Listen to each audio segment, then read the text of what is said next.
Dicen que hay un lugar que no aparece en ningún mapa, un lugar del que se susurra en iglesias en ruinas y sanatorios olvidados. Lo llaman el convento de los 7 vicios. No es un lugar que encuentres, es un lugar que te encuentra a ti. Las historias cuentan que surge de la niebla en ciertas noches, una silueta de agujas rotas contra un cielo amoratado. Se dice que sus muros de piedra lloran una sustancia negra y viscosa, como alquitrán o sangre vieja. El aire a su alrededor es pesado, denso con el aroma a lirios marchitos y algo más, algo metálico y dulce, como la descomposición disfrazada de perfume. Es un mito, una historia de fantasmas contada para asustar a los pecadores. Pero algunas historias son ciertas.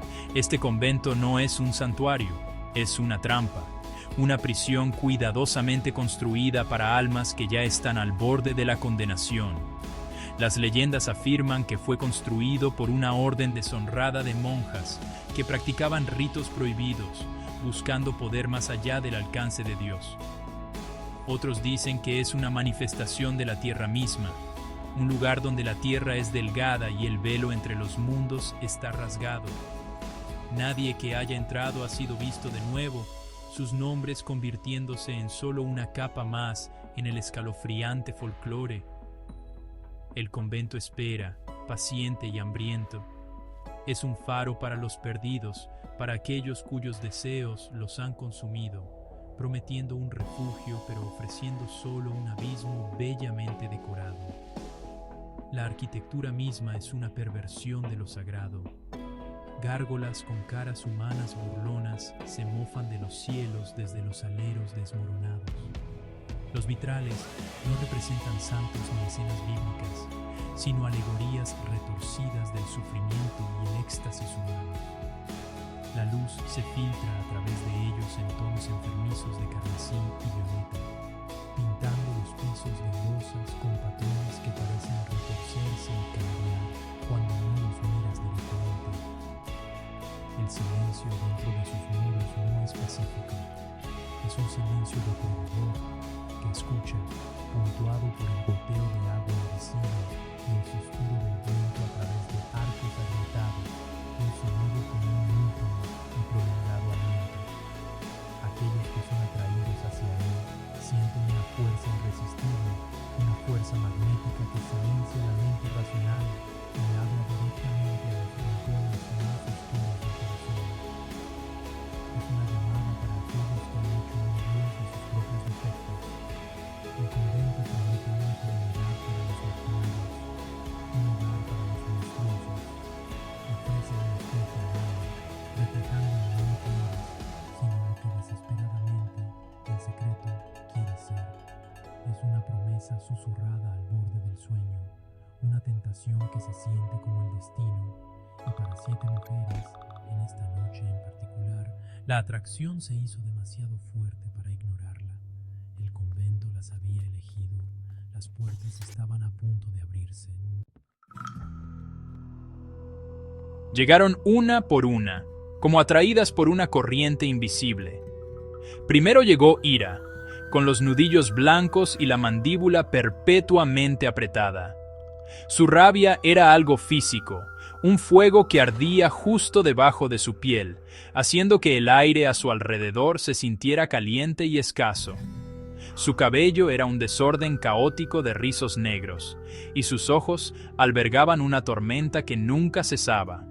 Llevaba una chaqueta de cuero manchada, una reliquia de una vida de peleas y promesas rotas. Ira no buscaba poder.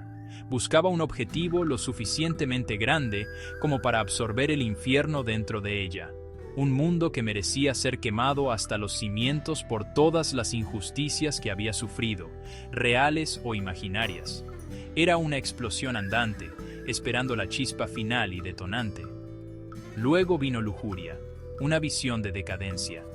Se movía con una gracia lánguida que era a la vez hipnótica e inquietante. Su vestido era de seda carmesí profundo, pegado a su cuerpo como una segunda piel, y sus labios estaban pintados de un tono a juego, siempre ligeramente entreabiertos. Su aroma era una densa nube de nardos y sudor, una promesa de placer tan intenso que rozaba el dolor. Lujuria no estaba impulsada por el amor, sino por una necesidad desesperada e insaciable de ser consumida por otro, de perderse en la fricción de la piel y la aniquilación momentánea de la carne. Su belleza era un arma y una herida, una actuación constante para una audiencia que anhelaba y despreciaba a la vez. Gula la siguió, su presencia pesada y sustancial. No era simplemente obesa, era un monumento al consumo. Su ropa estaba estirada y manchada, sus dedos pegajosos por algún dulce invisible. Su respiración era superficial y sibilante. Sin embargo, sus ojos eran agudos, escaneando constantemente en busca de lo próximo que devorar. El hambre de Gula no era solo de comida, era de todo. Quería tragarse el mundo entero, sus sabores, sus texturas, sus experiencias, sin dejar nada para nadie más. Su deseo era un pozo sin fondo, un vacío que ninguna cantidad de indulgencia podría esperar llenar, una punzante inanición que la llevaba de un festín a otro sin satisfacción. Avaricia llegó en silencio, un fantasma con ropa cara y bien hecha que parecía extrañamente fuera de lugar. Sus dedos eran largos y delgados, adornados con anillos que retorcía nerviosamente. Sus ojos, pequeños y oscuros, se movían por todas partes, evaluando el valor de todo y de todos. Se aferraba a un bolso de cuero gastado contra su pecho como si contuviera su propio corazón. La codicia de Avaricia era algo frío y calculador. No quería comodidad ni placer, quería posesión por sí misma. Quería poseer cosas, personas, almas. Su miedo a la pobreza era un cáncer que había carcomido su humanidad, dejando solo una cáscara hueca que solo podía llenarse con oro. Las 7 mujeres se encontraron reunidas en la capilla principal del convento, un espacio cavernoso que se tragaba la luz. El aire era frío, olía a piedra húmeda e incienso tan viejo que se había convertido en polvo. No sabían cómo habían llegado. En un momento estaban en sus propios infiernos privados, un callejón mugriento, una sala de juntas estéril, un apartamento solitario y abarrotado, y al siguiente estaban de pie sobre las frías losas de este lugar olvidado. No hubo sonido de una puerta abriéndose o cerrándose. Simplemente estaban aquí. El silencio las oprimía, pesado y expectante. Las mujeres se miraron con suspicacia, una manada de depredadoras forzadas de repente a la misma jaula, cada una reconociendo el olor a pecado en las demás. Entonces llegó la voz. No era masculina ni femenina, no era fuerte ni suave, simplemente era, resonando no desde las paredes, sino desde el interior de sus propias mentes, una vibración en los huesos de sus cráneos. Ustedes son las elegidas, susurró, las palabras deslizándose en sus pensamientos como humo. Ustedes, que han sido despreciadas por un mundo de virtudes pálidas y moralidad asfixiante. Ustedes, que se han atrevido a vivir de acuerdo a su verdadera naturaleza. Este es su santuario, este es su reino. La voz era seductora, íntima, acariciando sus inseguridades más profundas y validando sus impulsos más oscuros. Les prometía pertenencia, les prometía aceptación. El mundo las ha castigado por su fuerza, continuó la voz, su tono goteando una simpatía que se sentía tanto genuina como profundamente depredadora. Ha llamado a su hambre, gula, glotonería. Ha nombrado su pasión, luxuria, lujuria. Ha etiquetado su ambición, avaricia, codicia. Aquí, sus vicios son virtudes, son las llaves a un poder que aún no pueden imaginar. La voz se dirigió a cada una de ellas a su vez, nombrando su pecado no como un defecto, sino como una fuente de potencial sin explotar. Para Invidia, prometió la caída de sus rivales. Para Asedia, prometió un descanso tan profundo que se convertiría en una forma de control. Para Superbia, prometió un trono por encima de todos los demás. El pacto quedó al descubierto, simple y terrible. Acepten lo que son, ordenó la voz. su susurro ahora un zumbido resonante que les hacía doler los dientes. Desháganse de los últimos vestigios de culpa y vergüenza. Ofrezcan su pecado a este lugar, y este lugar les concederá el dominio. Habrá un ritual, un bautismo en su verdadera naturaleza. Después, el mundo será suyo para comandar. El único precio es dejar ir la mentira que han estado viviendo. La oferta quedó suspendida en el aire, brillante y venenosa. Era una promesa de libertad máxima, un permiso para convertirse en los monstruos que ya eran. No hubo mención de un costo, solo la dulce y embriagadora promesa de poder sin límites. El convento se convirtió en su mundo, una prisión atemporal donde el sol nunca parecía salir ni ponerse. Las horas se entremezclaban, marcadas solo por la creciente tensión entre las 7 mujeres. Sus pecados, antes compañeros privados, ahora estaban crudos y expuestos, rozándose unos contra otros como papel de lija. Superbia, la orgullosa, con su porte aristocrático y su mirada condescendiente, inmediatamente intentó establecer una jerarquía. Veía a las demás no como iguales, sino como súbditas, sus inferiores naturales. Cada palabra suya era una sutil afirmación de dominio, su postura una declaración de superioridad. Miraba la ira salvaje de Ira con desdén y la sensualidad manifiesta de Luxuria con desprecio, juzgándolas como toscas e indisciplinadas. Ira, a su vez, se irritaba con la arrogancia de Superbia. Su rabia, siempre latente, encontró un blanco perfecto. Cada mirada condescendiente era una chispa, cada comentario despectivo una salpicadura de gasolina.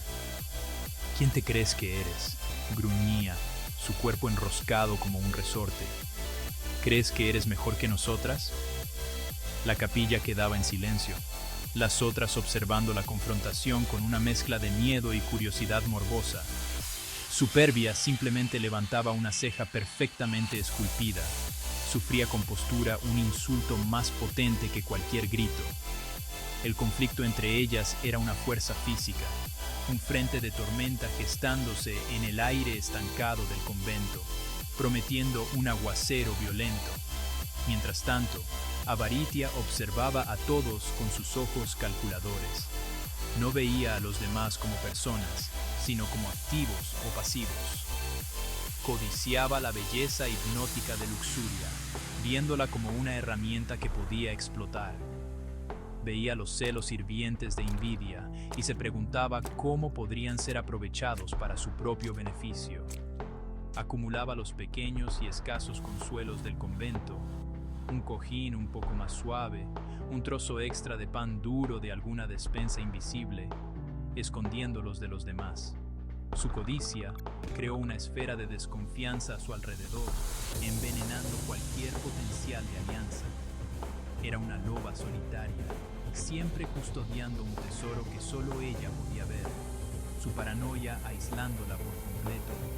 Envidia, la mujer de ojos verdes que vivía en un estado de comparación perpetua, estaba consumida por un odio silencioso y corrosivo hacia todas ellas. Envidiaba el encanto sin esfuerzo de Luxuria, la indulgencia irreflexiva de Gula, e incluso la certeza explosiva de Ira. Veía sus pecados como más potentes, más auténticos que los suyos.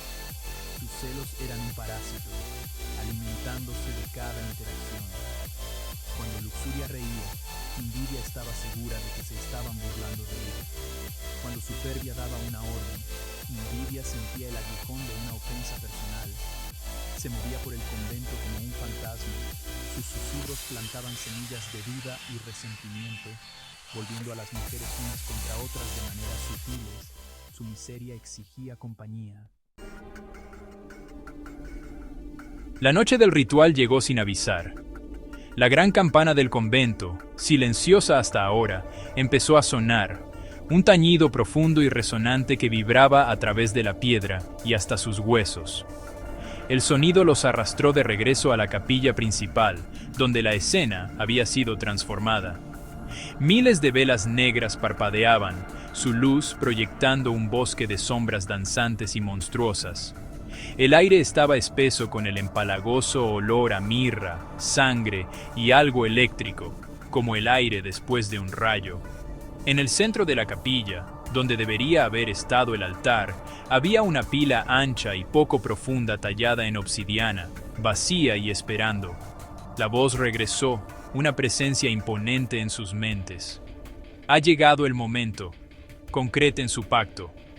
El ritual comenzó con Gula. Un festín se materializó ante ella sobre una larga losa de piedra. Montones de frutas exóticas y brillantes, montañas de carne asada chorreando grasa, ríos de vino tinto. Ella se abalanzó sobre ello con un hambre desesperada y frenética, sus gemidos de placer resonando en el espacio cavernoso. Comió hasta que estuvo resbaladiza de grasa y vino, sus ojos vidriosos, ya no viendo la comida, sino solo el acto de consumir. No se trataba de sustento, era una actuación de glotonería pura y sin adulterar, una voracidad tan absoluta que se convirtió en una oración. Los demás observaban, con una mezcla de asco y envidia en sus rostros, mientras ella se rendía por completo a su hambre definitoria. Luego fue el turno de Luxuria. Las sombras en los rincones de la capilla se unieron, adoptando formas vagamente humanoides, su tacto como seda fría y brasas calientes. La rodearon, sus susurros prometiendo éxtasis que desafiaban la imaginación mortal. Fue un ballet grotesco de deseo, una entrega a la sensación sin emoción, sin conexión. La danza de Luxuria con los fantasmas fue un espectáculo de lujuria cruda e impersonal. Su cuerpo un instrumento tocado por manos invisibles. Sus gritos no eran de dolor o placer, sino de una liberación desesperada y final, el sonido de un alma vaciándose.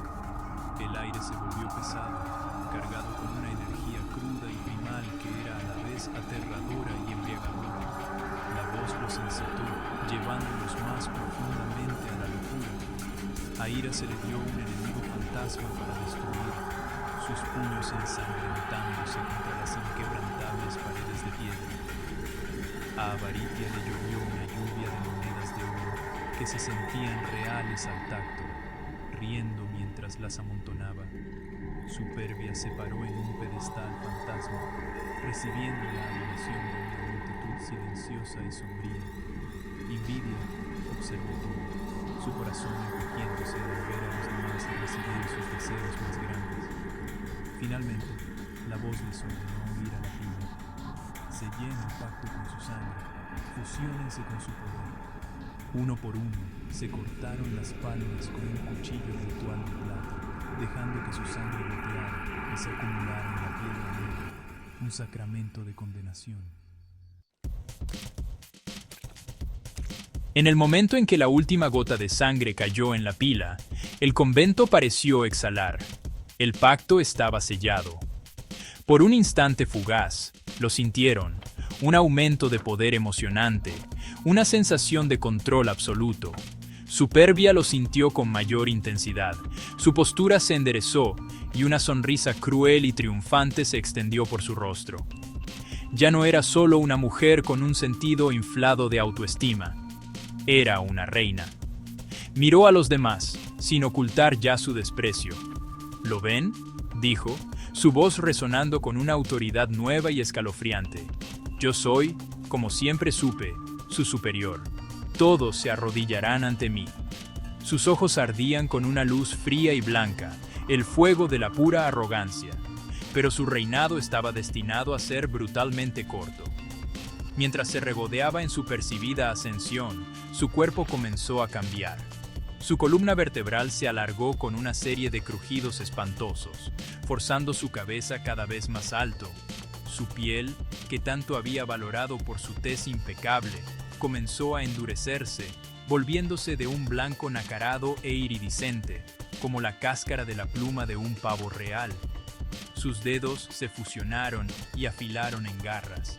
Intentó gritar, pero el sonido que salió fue un chillido agudo, similar al de un pájaro. Su hermoso rostro se contorsionó, su nariz afilándose en un pico, sus ojos convirtiéndose en cuentas duras, negras e inexpresivas. El orgullo había exigido que fuera vista, admirada desde abajo. La transformación fue agonizantemente lenta. Estaba siendo rehecha en un monumento a su propio pecado. Sus piernas cedieron bajo el nuevo y torpe peso de su forma cambiante y tropezó, sus nuevas garras raspando inútilmente contra las losas. Los demás observaban con horror congelado, incapaces de intervenir. Ella había querido estar por encima de ellos, un objeto de asombro y reverencia. El convento, en su cruel poesía, le concedió su deseo.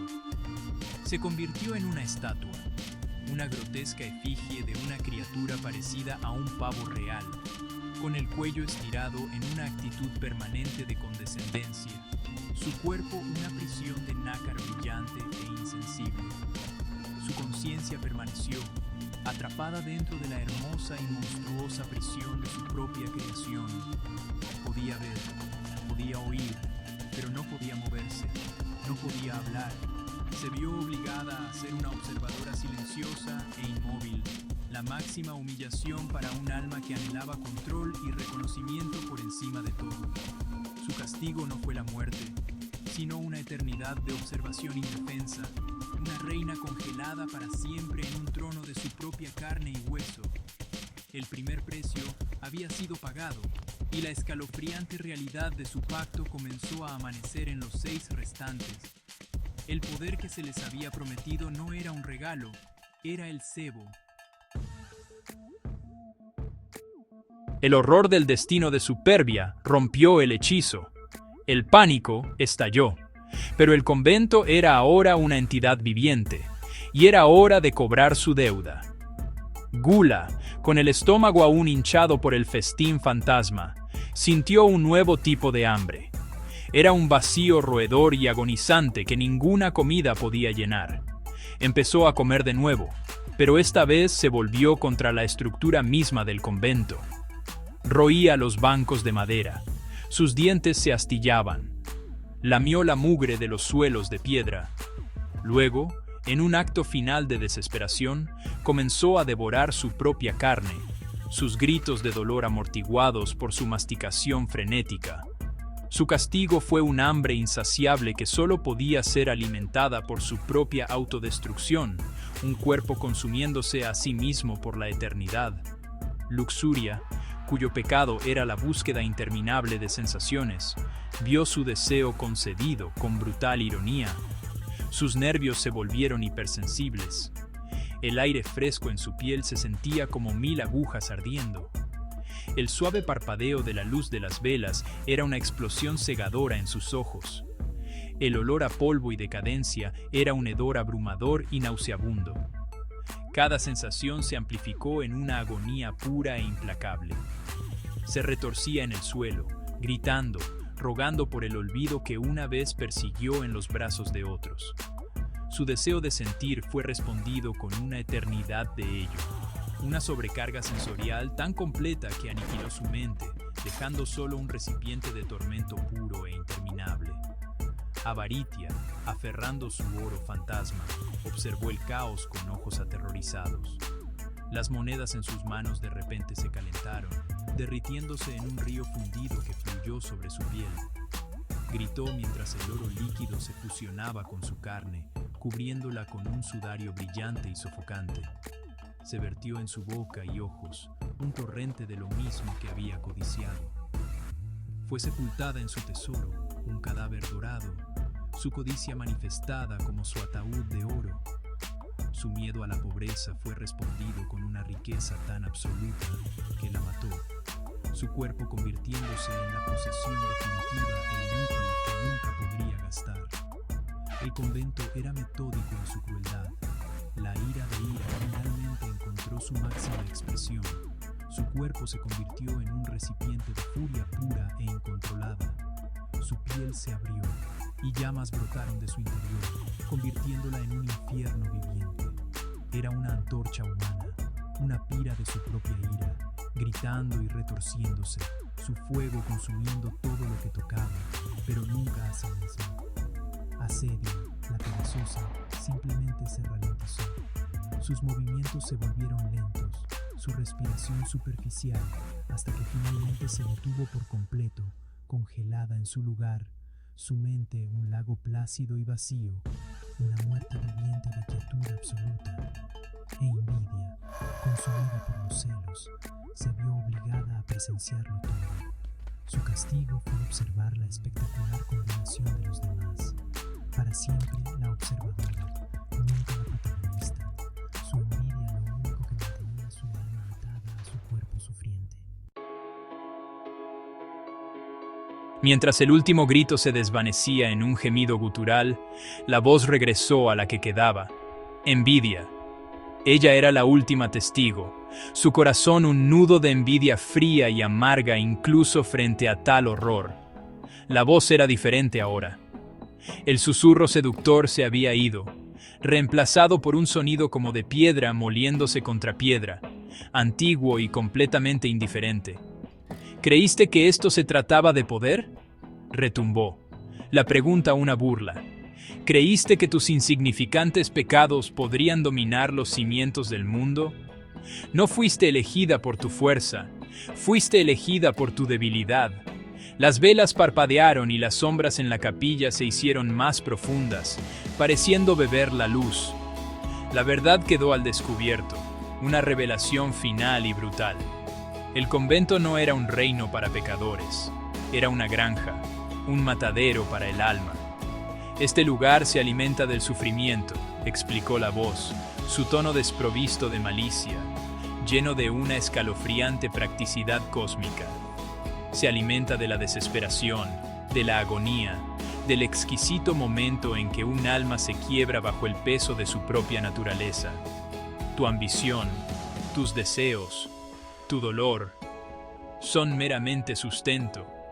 Una añada de desesperación cultivada y cosechada, la arquitectura ornamentada, las promesas seductoras, el ritual, todo era solo una maquinaria elaborada diseñada para un único propósito, madurar almas para la masacre. Las paredes del convento parecieron volverse translúcidas por un momento. Envidia las vio. Innumerables almas atrapadas dentro de la piedra, sus rostros contorsionados en gritos silenciosos. Eran los prisioneros de épocas pasadas, las cosechas anteriores. Cada uno estaba encerrado en un ciclo de su propia condenación personal, glotones devorándose a sí mismos para siempre, los lujuriosos ardiendo eternamente en la sensación, los orgullosos congelados para siempre en sus propias efigies. Eran baterías de miseria, alimentando este lugar antiguo y depredador. El convento no otorgaba poder, lo estaba drenando, alimentándose de la esencia misma del pecado y sus consecuencias, fortaleciéndose con cada ciclo. Y tú, envidia, concluyó la voz, mientras las sombras finalmente la alcanzaban. Tu envidia es el conservante perfecto. Los observarás a todos, para siempre. Serás testigo de cada nueva cosecha, deseando la naturaleza espectacular de su caída, pero negada incluso de eso. Tu castigo es ser la audiencia eterna de un sufrimiento que anhelas, pero que nunca podrás poseer por completo. Su cuerpo no cambió, simplemente fue anclada a ese lugar, su conciencia ligada a la capilla, obligada a ser la testigo interminable, el ingrediente final que completó el ciclo. Sus celos mantendrían fresco el recuerdo de este horror, un registro permanente de la cosecha. El convento se había alimentado y estaba satisfecho, por ahora.